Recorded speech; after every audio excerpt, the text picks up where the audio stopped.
learn more about the extra steps we're taking to keep you safe by going to the United app or united.com/clean plus. As a reminder, the seatbelt sign is on. Even when the sign is off, please keep your seatbelt fastened while seated in case we have unexpected turbulence. Please keep the aisle and galley areas clear. The restroom is located in the back of the cabin. Remember that bags may move around, so be careful when opening the overhead bin. You can now use your laptop and other larger devices. As a reminder, consumption of personal alcohol brought with you on board the aircraft is not permitted. We'd like you to relax and enjoy today's flight.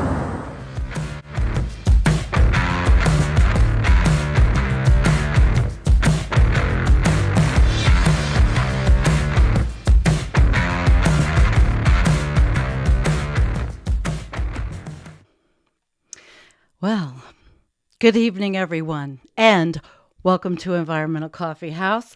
I am Sandy Shellis, your host, and it's good to see all of you. I am keeping my voice down a little bit, so I'm hoping that you guys will tell me how my audio is. I depend on you for those things. I've got a good show. And Dwayne asked if it's sunset or sunrise, and it is sunset over the skies of the fossil-fueled air that I flew. And you all know that I like to take videos in airplanes. And I don't like to do it a lot, but when you have an 88-year-old mother and families don't live near each other anymore, those are the things that happen. Oh, you can't see this. Well, it's green. It's a gift. It was my coffee cupped gift. All right, so let me start my show for you. And I'm going to start with positive quotations. And this one is from a book I've had for a long time. And let's think this through as we go. Character. People seem not to see that their opinion of the world is also a confession of their character. Ralph Waldo Emerson. The world isn't especially concerned with making us happy, as much as we would like it to be. Most of us are well aware of this fact, so when we complain that things aren't going the way we would like them to go, we only annoy those around us, while further darkening our own mood. The more we whine and criticize, the smaller and more unpleasant we become. Today, instead of complaining about negative things, I'll praise positive things. Now, of course, my channel doesn't show all those things that we need to praise, right? But truthfully, you find things. And we've all been around those toxic people. Right? Yes, I sure as hell have. All right. So today we're going to read a piece from Paul Kingsnorth. I've covered him before on Environmental Coffee House.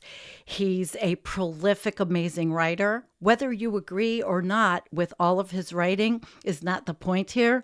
The point here is to bring it to you, to digest and think about, to create thought. Dark Mountain. I have the books, and I'm going to read from this one really quickly, The Refuge. And it's just the inside of the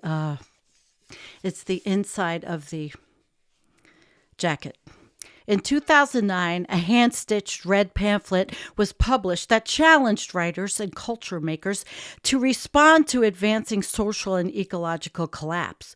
It was met with fury and denial by some, but relief and recognition by others.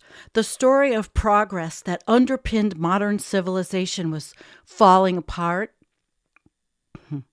And the writers and artists exploring that fragmentation began to gather in the pages of what would become the first hardbook Dark Mountain, the hardback Dark Mountain book. And I do have two of them. And if we ever get a book lending thing, it would be cool to be able to lend, but the postage these days is kind of cost prohibitive. So I want to say hi really quick. Hi, Jeffrey. Harold Hyman. You might be new on Facebook. Thank you for joining. And there is BB. Hi, BB. And hi, Kim. Thank you for moderating as always. Hi, Mark Trewick. And yes, Confessions of a Doomer Character. It seemed I was waiting for someone. All right. Thanks, Kim. Okay, let's get going. We're going to make this. Yeah, let's get going. Here we go. I have the article all queued up and kind of excited. All right. We are ready to go. And it was actually very interesting finding this. And I'll explain a little background here. I was thinking about Davos. And, oh, by the way, I don't need the glasses when I'm reading the big screen, only the stuff. So I actually have two pairs.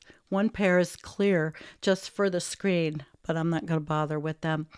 I was thinking about ecofascism, actually. I was thinking about Davos and trying to articulate my thoughts for the show on what I think might be happening, all of the thoughts, the vile, the horrible, the elites, the global, blah, blah, blah, all of it, and thinking about the ecofascism topic, which takes many, many different, different characterizations, I suppose.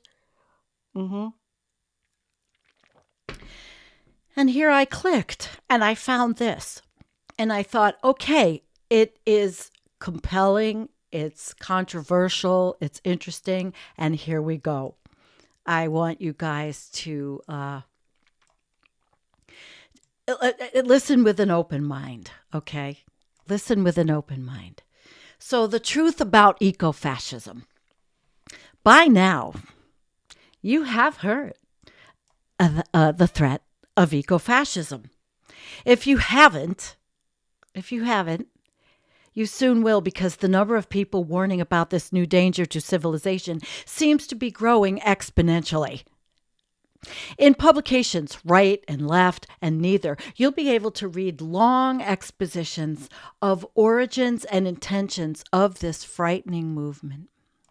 And I'm going to put a little background. Yeah, here we go. Little bit of mood music. So it seems to be taking root all over the world, huh? Those essays and articles could be rolled into one easily enough, and sometimes it seems as if they have been. The formula is always the same and can be usefully applied across the political spectrum. Start with the talk of the rising tide of authoritarianism. Yeah. Are you digesting? It's all over the world, as evidenced by populism, Brexit, Giorgia Meloni, Viktor Orban, Justin Trudeau, Donald Trump, Joe Biden, or any other leader you don't like. Move on to explore how much of this rising authoritarianism is reflected in environmentalism. Ooh. It's evidenced, right, by Just Stop Oil, Extinction Rebellion, the New Green Deal, the Great Reset, Bill Gates, Greta Thunberg, or insert your own, bête noire here, right? Do that. After this list of the historical inspirations for those new green authoritarians.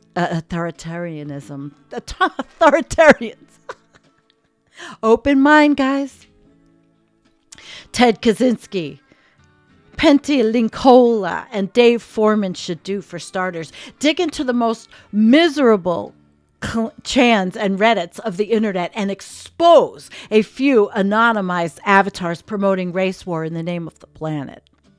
Mention the Christchurch shooter. Use the phrase dark undercurrent a lot. chuck in the name of a couple of nature writers from the 30s who became fascists, mutter darkly about how Hitler was a vegetarian.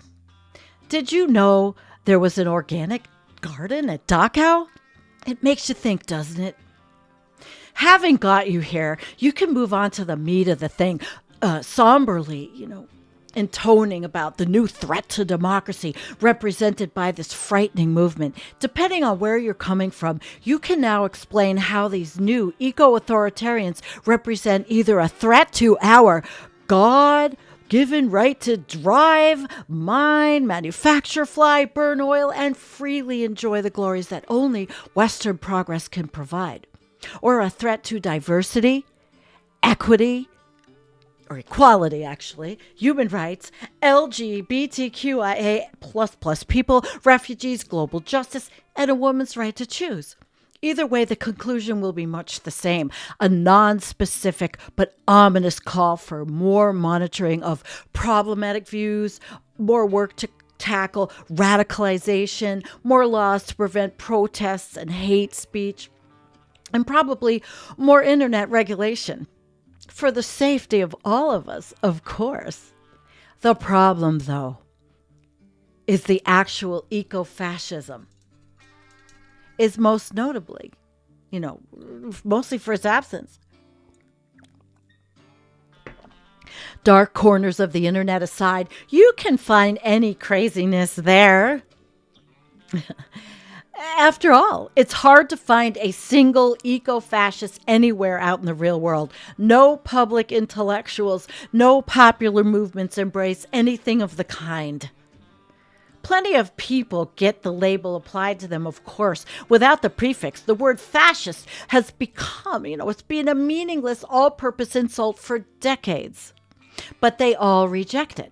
I was in and around the Green Movement for a long time, and I never met an eco-fascist, though I did have the pleasure of being called one. So why all the dire warnings? I can think of two possible explanations. The first is the simplest. There is something we can't bear to look at, and we are trying to distract attention from it by screaming at the people who are pointing it out. The thing that we are avoiding is the thing that we used to call nature. And the reality that we are trying to distract attention from is that we are a part of it. We live inside it. And that everything we do to it, we also do to ourselves. Change the climate out there and it changes in here. Erode the soil. Erode your soil. Poison the oceans, poison your culture. This is how it works. And this is what we are now facing. And we cannot face it, even those of us who think we can. Whatever we think our politics are, we have no idea what to do about the coming end of the brief age of abundance and the reappearance, armed and dangerous, of what we could get away with denying for a few decades. Limits. Those who point these limits out and who point out, especially at the very existence of industrial modernity might be the root cause of the problems we currently face, can be expected to be smacked down with the worst insults our culture can conjure. This is one explanation for the mysterious rise of the ghostly eco-fascists. But I think there might be another. The phrase eco-fascist is a label which is increasingly being applied to the wrong kind of environmentalist. Those who offer up a vision of humanity and nature that involves roots, traditions, smallness, simplicity, a return to previous life ways. They are contrasted with the right kind of green, those who are modern, global, progressive, and, most important, friendly to the onward march of the technological society. Nearly a decade ago, I wrote an essay called A Dark Ecology about the state of environmentalism. In it, I wrote about the emergency of a tendency in green circles, which I call neo-environmentalism. The neo-greens, who prefer to call themselves eco-modernists, emerged as a reaction to the traditional green movement, which in its infancy had been relatively conservative, low-tech, and focused on the human scale. The neo-greens rejected all this as backward, impractical, and even dangerous. They believed, as I wrote back then, that civilization, nature, and people can be saved only by enthusiastically embracing biotechnology, synthetic biology, nuclear power, geoengineering. The new environmentalism, they declared in manifestos like this one, would be, as we might now say, grown up. Sucks to be right, as the kids say. Since I wrote that essay, the neo-greens have, as predicted, mounted an effective corporate takeover of one of the most of the environmental movement. Examples of what we might call machine environmentalism. And it has been embraced by the corporate sector, big NGOs, global institutions, and most of the intellectual class, most obviously in the Green New Deals that are popping up like summer daisies in all corners of the globe. Meanwhile, the green movement is splintering into camps, determined by attitudes to the kind of intrusive and novel technologies that the machine greens are pushing. Now, in Britain, this divide has been illustrated recently by attitudes to green pundit George Monbiot's latest book, which embraces the neo-green vision. Open mind, guys. In the humbly titled Regenesis, Monbiot, an urban vegan intellectual, makes a case based naturally on the peer-reviewed science for the end of most farming and the replacement of much of its output with vat-grown bacterial food manufactured via industrial biotechnology. Sounds wonderful, doesn't it?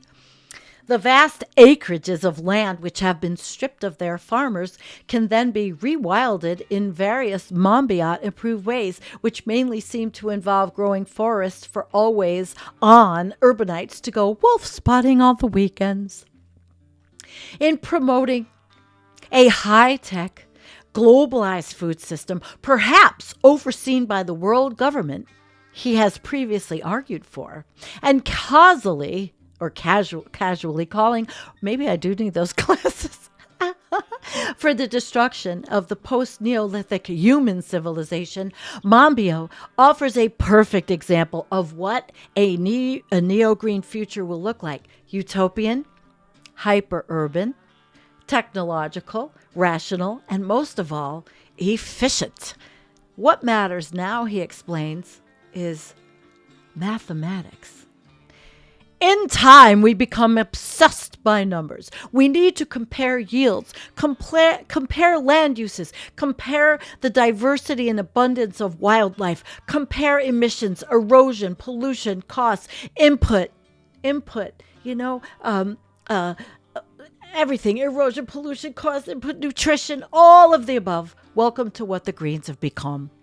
A number of actual farmers who are also first-rate thinkers have taken aim at Monbiot's machine green dystopia in recent months.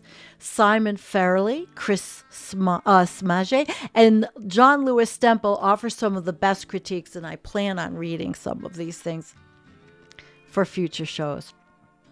But while they might win the battle, they are, for now at least, losing the war. Only last month, a pioneering Finnish solar food company championed by Monbiot was given EU permission to roll out production of their new sustainable protein. Wow. And that as part of the European Green Deal. The company says that the laboratory in which it produces this novel food, which it calls Factory 01, is part of a food revolution that will, for the first time in history, detach food production from the land, the farmers who work it, and the culture it creates. Excitable admirers are already explaining that this may give us the ability to one day 3D print our own food. I am salivating already. older, crustier greens like me, laboring under the yoke of pre-modern sensibility, which makes us reluctant to eat sludge and live in the pod, might feel that something has gone terribly wrong with the numbers obsessed rationalism that underlies this new corporate-friendly green technocracy. But we have no 5-point plan of our own, and we can't peer review our institution. So our complaints don't convince anybody who matters. And now that the localists, the deep ecologists, the peasants, the small farmers, and anyone else whose human-scale vision might interfere with the march of progress have been conveniently designated eco-fascists, we are able to behold the only legitimate form of environmentalism which remains, a globalized, technocratic, progressive push for sustainability led by intellectuals, entrepreneurs, and professional activists. The Green Movement, long ago co-opted by the left, has now been co-opted too by technocrats. For this reason, the neo-green, or should we say, Soylent Green, the food future can't be viewed in isolation. It is only one aspect of the unfolding phenomena, which has been dubbed the Fourth Industrial Revolution, a revolution in which machine greens, wittingly or otherwise, are playing a key part. Dreamt up like so many other catchy corporate catchphrases by the World Economic Forum in 2015, the Fourth Revolution is a way of describing our historical movement. The same year, Foreign Affairs produced a book by the same name to accompany the annual Davos gathering of politicians, business leaders, and, at that year, Bono. In it, the inescapable Klaus Schwab explains in prose that could make a Martian invasion sound boring, the import of the times we are living through. The first industrial revolution used water and steam power to machinize production. The second used electric power to create mass production. The third used electronics and information technology to automate production. Now a fourth industrial revolution is building in on the third. It is characterized by a fusion of technologies that is blurring the lines between the physical, the digital, and the biological spheres. The rest of the book, made up of offerings from various scientists, engineers, politicians, and philosophers, explores the implications of this blurring of lines between created and uncreated, natural and artificial, wild and tamed. Now that we inhabit what the neo-greens like to call the Anthropocene, now that we are in H.G. Wells' formulation, men like gods, what do we intend to conjure with the thunder and the lightning that pours forth from our just and rational fingers? All of the contributors stress that overcoming the old school distinction between the digital and the natural is the essence of the thing. Neil Gershfeld, for example, defines the digital fabrication revolution, the one which for example, defines the digital fabrication. It will soon be growing our tank-bred biosludge dinners as the ability to turn data into things and things into data. Intelligent buildings, wearable sensors, implanted chips. 6 years ago when this book was written, these may have seemed radical. Today, it feels as if they are almost normalized. Partly, this is because of the ubiquity of Amazon, Alexa's, smartphone apps, and endless boosterish narratives about the exciting future that AI is building. And partly, it is because the COVID pandemic was used as a trial run for precisely the kind of technologies, smartphone-enabled passports, digital population tracking, media-driven narrative control, which are now increasingly sold to us as a means of saving the planet. It is no coincidence that some of the loudest proponents of of machine environmentalists were also fanatical supporters of the COVID biosecurity state. We are being trained to like what is coming, or at least to shrug our shoulders and accept its inevitability. And with a sidebar, I will say that whether it was by design or it was a sidebar of of capitalism, that companies and politicians and everyone would take advantage of the pandemic in one way or another. I just am not as conspiratorial thinking. That's my sidebar. Perhaps the most important aspect of the fourth revolution. Oh my God, hang on a second. Hang on. These goddamn cats. Oh shit. This has got to be fixed. Sorry. If this turns off, I'm kind of screwed. Oh. It says touch something to reset my power. Sorry. Something always goes. It's going to go off, and please set any button to turn. All right, I did it. Sorry, guys. See, he's talking about exactly what I'm just talking about. It's technology. So perhaps the most aspect of the fourth is, all right, here we go. I'll get back. It's called datafication. The book's chapter on big data explains that the knowledge available to each of us today on the internet dwarfs that which would have been available in the great, I love this part, the great library of Alexandria, the greatest repository of learning in the ancient world. But size, as they explain, isn't everything. It isn't everything. Big data is also characterized by the ability to render into data many aspects of the world that have never been quantified before. Call it datafication. Like Jackson Galaxy calls catification of your house if you have cats. Sorry. I get thrown off by messages telling me everything's going to go to shit.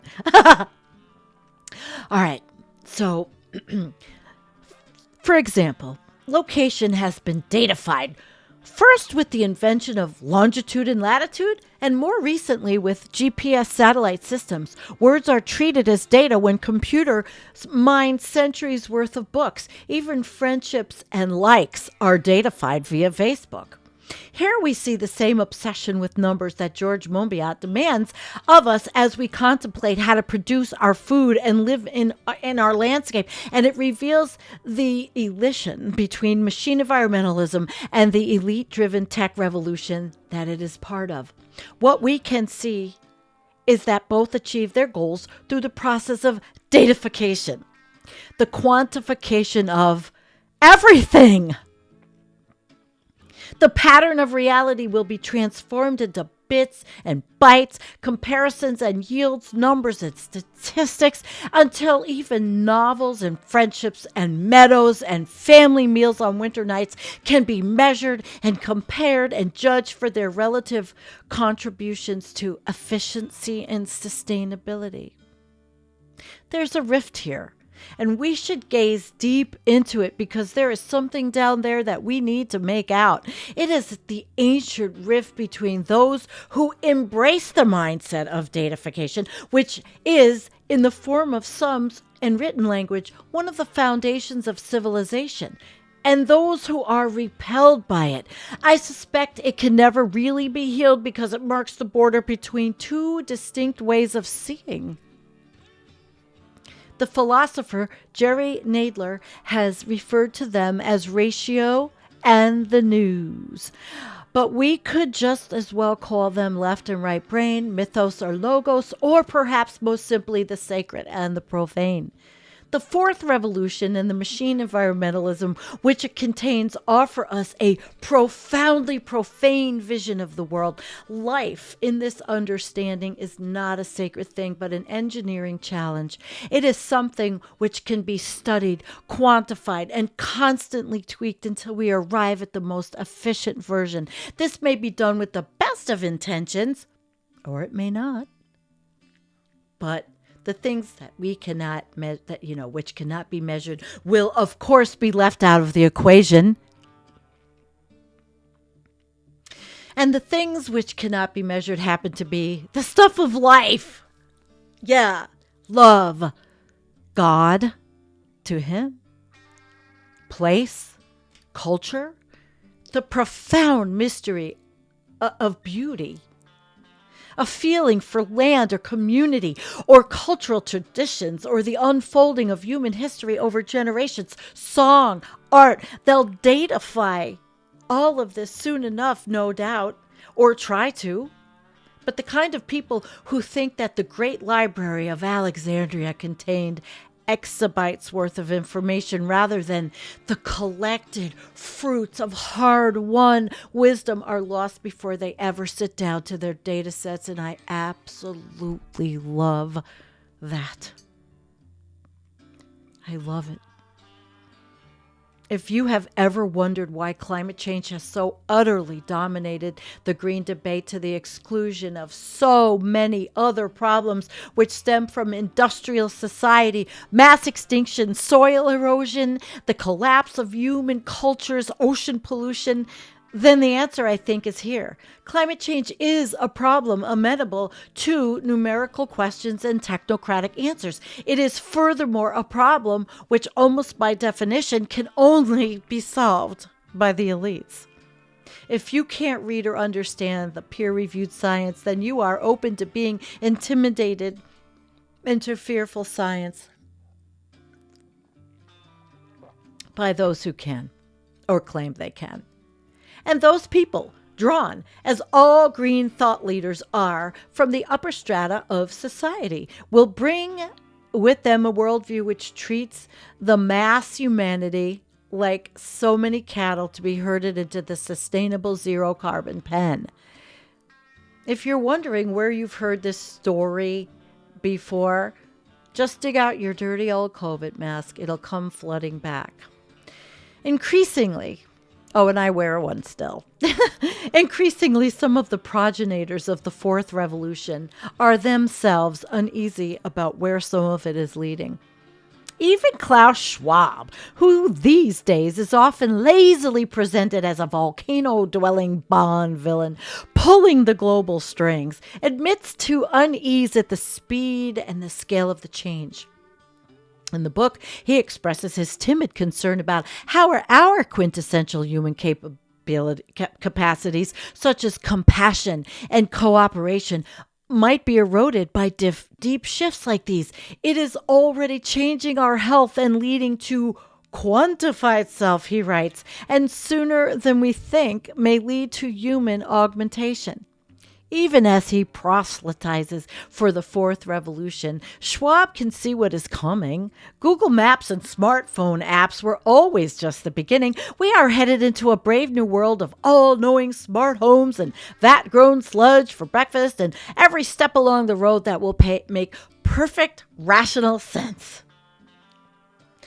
A panopticon world, remade at the nano level by the allegedly well-meaning, lies just around the corner. C.S. Lewis understood the trap well.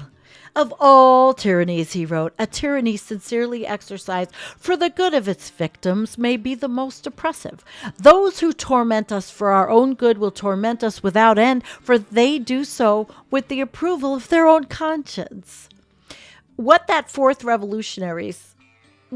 revolutionaries never seem to grasp is that the question you ask will frame the philosophy you develop. If your question is, well, how can we remove all this atmospheric carbon to avoid what these computer models say is coming, then the answer can only lead you to a globalized technocracy.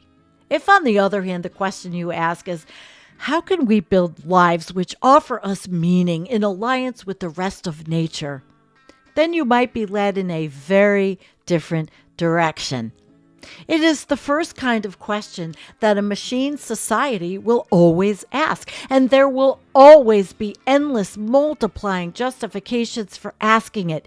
Ecology, equality, feminism, democracy, public health, growth, security, the war on terror, or crime, or drugs, or whatever. There is always a reason for big data. The control is always necessary to prevent a greater evil. Even a movement which once challenged this grim way of seeing has today been bought and sold by it. I worked in big data for years. This is so interesting and compelling for me to read. For at least 200 years, we have been thoroughly undermining the foundations of all of our assumptions. Now, new cracks in the masonry are appearing daily. Can we caulk them up with that vat-grown eco-sludge and hope they don't spread? Can big data come to our rescue? What can we measure, manage, monitor to help escape from this? This is what I think, though I often wish I didn't. We are living now through what may be the final triumph of rational man. The tower he has made has nearly touched the very roof of the world. Every old story can tell us what is going to happen next.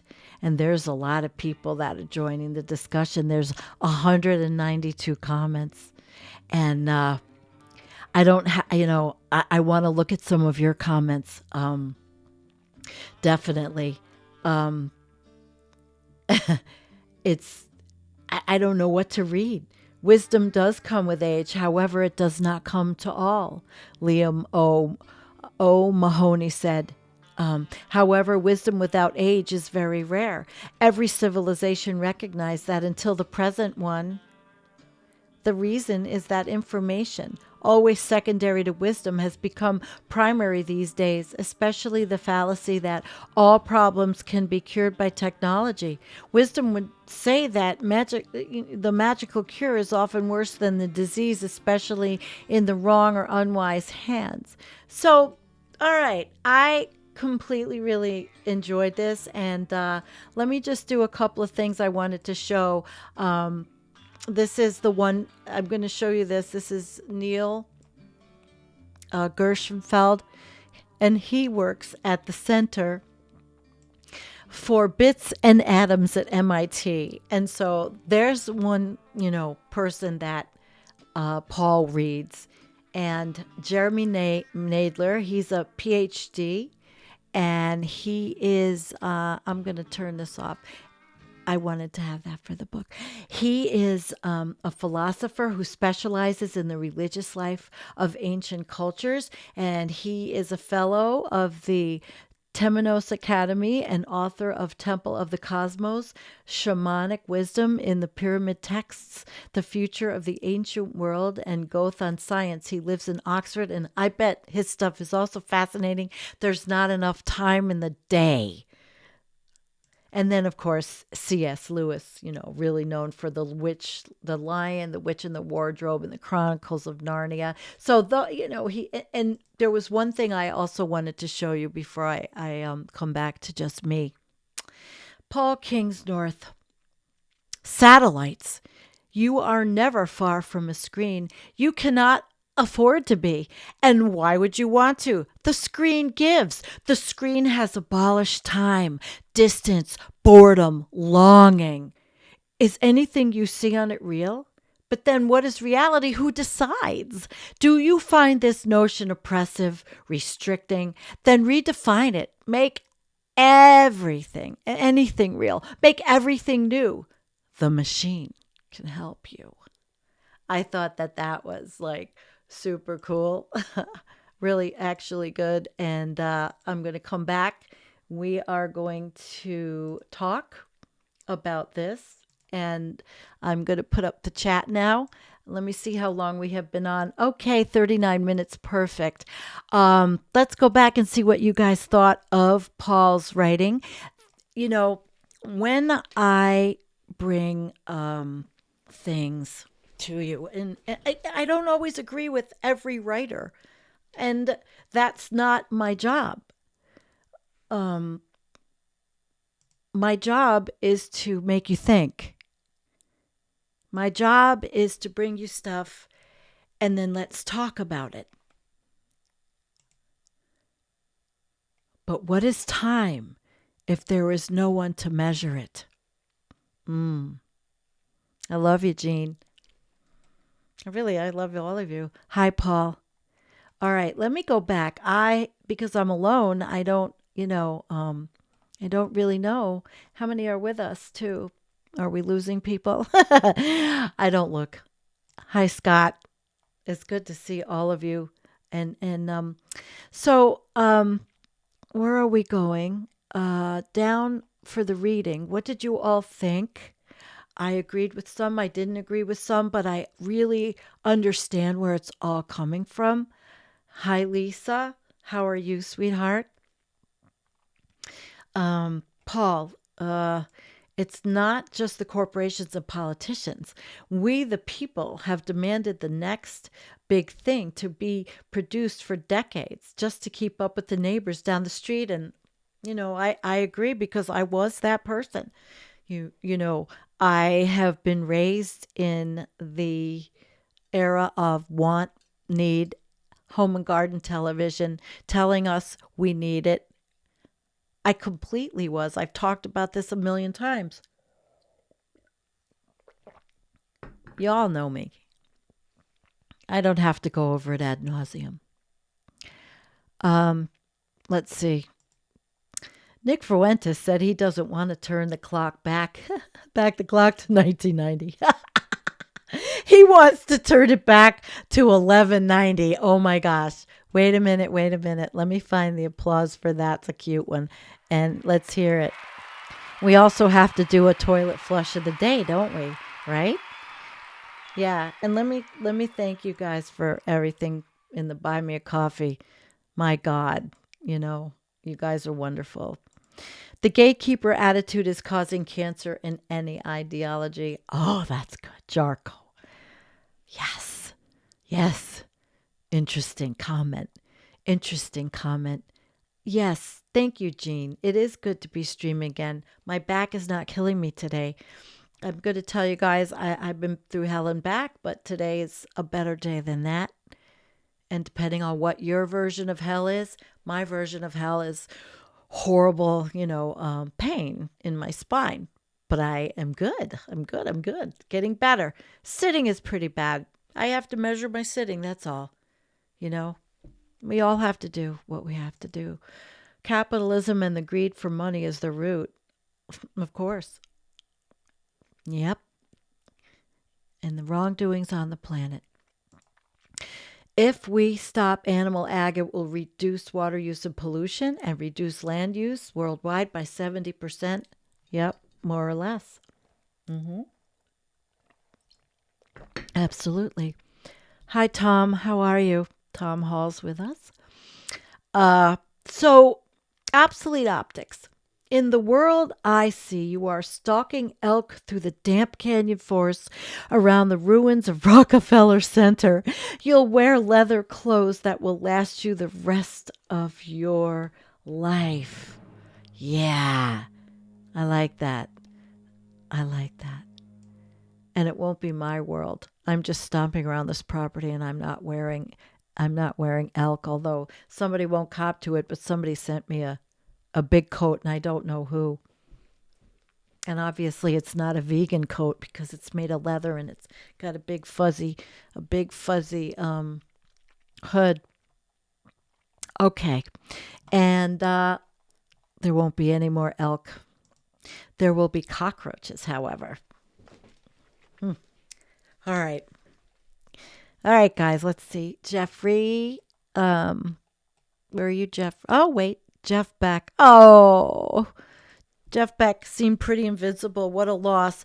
And David Crosby. Yes, music. Let me tell you why my voice is like this today.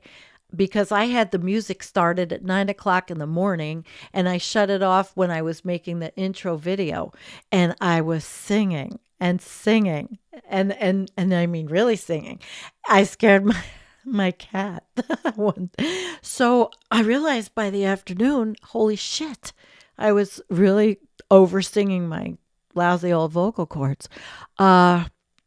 Oh, good. Paul's going to be on with me and he's getting information for the presentation we do. Loads to go over and it will be one not to miss. You want knowledge on nuclear power and solar dynamics. Yeah, that'll be cool.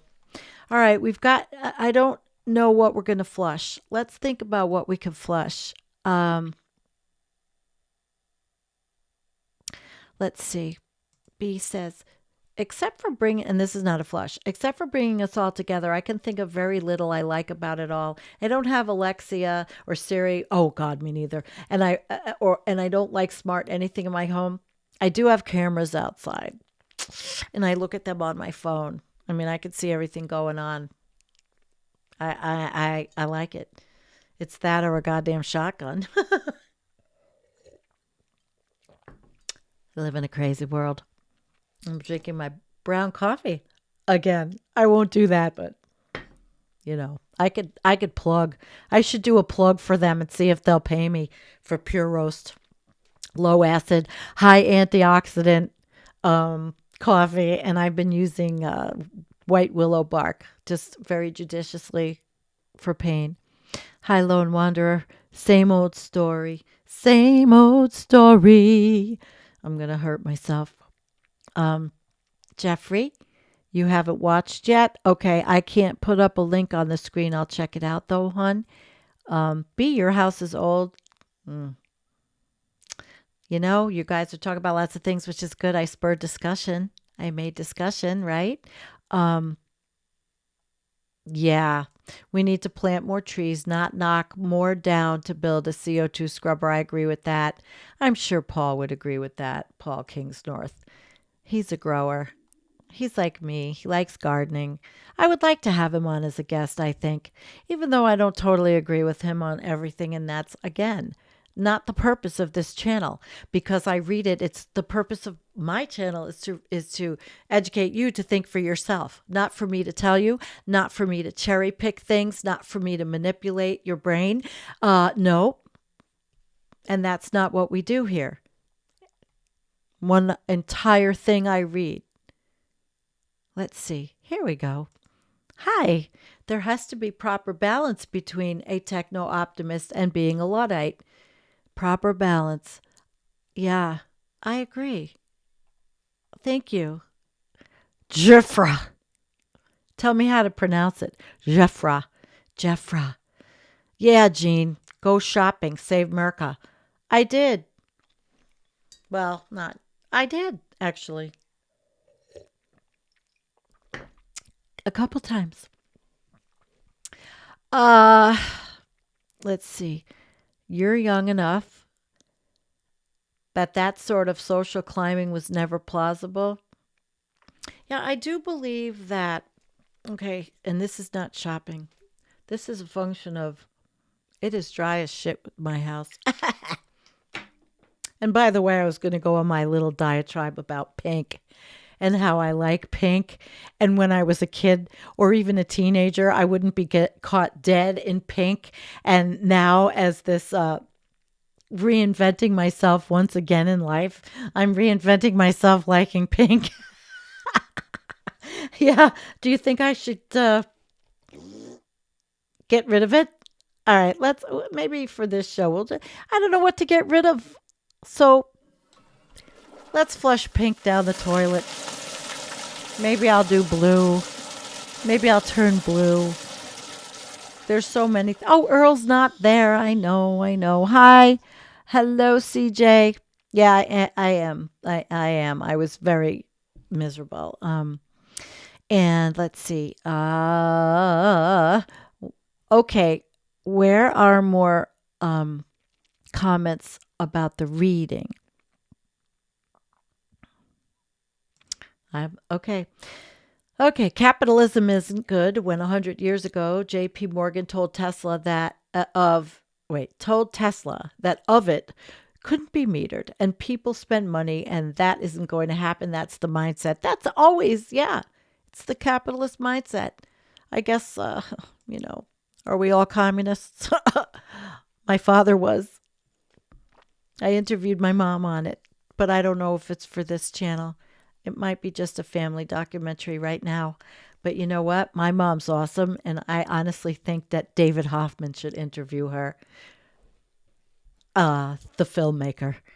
I'm going to send him what I do, and I'm going to tell him that he has a magnificent focus of an interview who can talk about history so eloquently as she does.